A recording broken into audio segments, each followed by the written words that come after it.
Halo semuanya, pada video kali ini saya akan membahas mengenai e-procurement.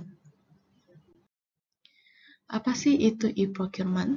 E-procurement atau kepanjangan dari electronic procurement adalah kegiatan pengadaan barang atau jasa secara elektronik, di mana memanfaatkan teknologi komunikasi dan informasi yang difasilitasi oleh software atau web dan terhubung dengan internet.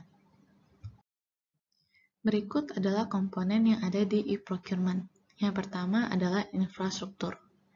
Infrastruktur perusahaan harus memadai dan saling terintegrasi agar dapat mencapai tujuan perusahaan. Yang kedua adalah SDM atau sumber daya manusia.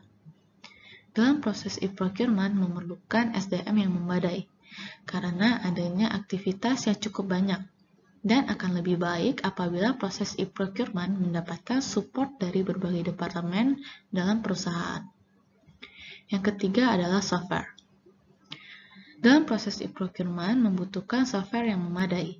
Perusahaan bisa memilih menggunakan sistem online atau offline, tergantung dari proses bisnis masing-masing. Yang terakhir adalah hardware. Hardware merupakan salah satu komponen yang wajib dimiliki oleh perusahaan.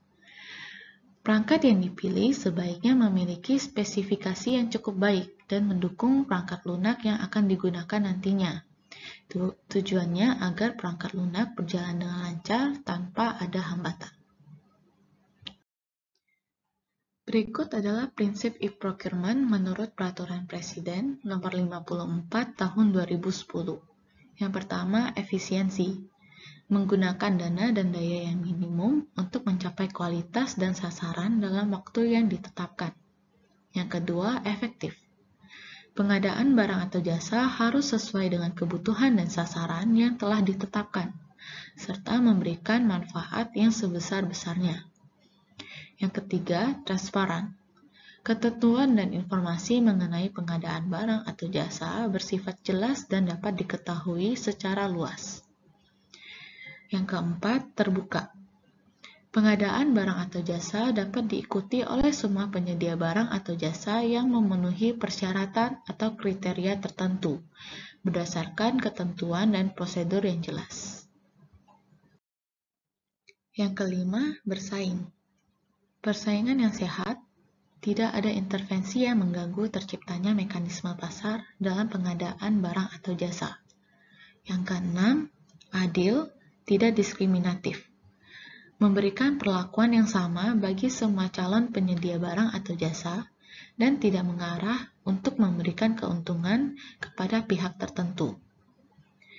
Dan yang terakhir adalah accountable. Harus sesuai dengan aturan dan ketentuan yang terkait dengan pengadaan barang atau jasa sehingga dapat dipertanggungjawabkan. Berikut adalah 5 key drivers atau kriteria dalam memilih supplier yang dapat diadopsi di e-procurement dan memiliki relasi untuk mengembangkan bisnis. Yang pertama adalah control. Untuk mengembangkan bisnis dengan menggunakan e-procurement dapat dilakukan dengan meningkatkan penyesuaian, mencapai sentralisasi, meningkatkan standar, mengoptimalkan strategi sumber daya, dan meningkatkan audit dari data. Peningkatan kontrol pada anggaran dapat dicapai melalui adanya aturan pengeluaran dan peningkatan fasilitas laporan. Yang kedua adalah cost. Perusahaan dapat meningkatkan pengaruh pembelian melalui peningkatan supplier competition, monitoring target penyimpanan atau saving, dan mengurangi biaya transaksional. Yang ketiga adalah proses. Dengan adanya rasionalisasi dan standarisasi dari proses e-procurement dapat mengurangi waktu dari cycle, meningkatkan visibility dari proses untuk manajemen, dan mengefisiensikan penyelesaian faktur. Yang keempat adalah individual performance. Dengan adanya knowledge sharing dapat meningkatkan nilai produktivitas.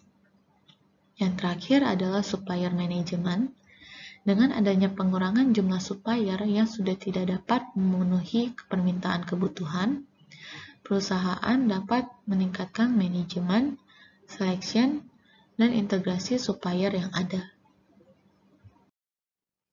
Selain dengan 5 key drivers, terdapat framework yang digunakan untuk mengevaluasi keuntungan menggunakan e-procurement dengan mereview strategi yang digunakan oleh perusahaan terhadap efisiensi dan keefektifan proses, dan diharapkan dapat memberikan keuntungan bagi perusahaan. Framework ini diciptakan oleh Riggins dan Mitra. Berikut adalah 5 dimensi utama dari framework yang diciptakan oleh Riggins dan Mitra. Yang pertama adalah planning. Dimensi planning ini menunjukkan potensi dari sistem e-procurement untuk meningkatkan kualitas dan penyebaran dari manajemen informasi terkait e-procurement. Yang kedua adalah development. Dimensi development menunjukkan sistem e-procurement berpotensi untuk digabungkan di awal pengembangan produk untuk mengidentifikasi biaya manufaktur sehingga diharapkan dapat mempercepat pengembangan produk baru. Yang ketiga adalah inbound. Dimensi inbound ini merupakan fokus utama dalam e-procurement karena lebih menghemat biaya sourcing melalui marketplace atau lainnya. Dan dengan adanya paperless transaction dapat meningkatkan efisiensi suatu proses. Yang keempat adalah production.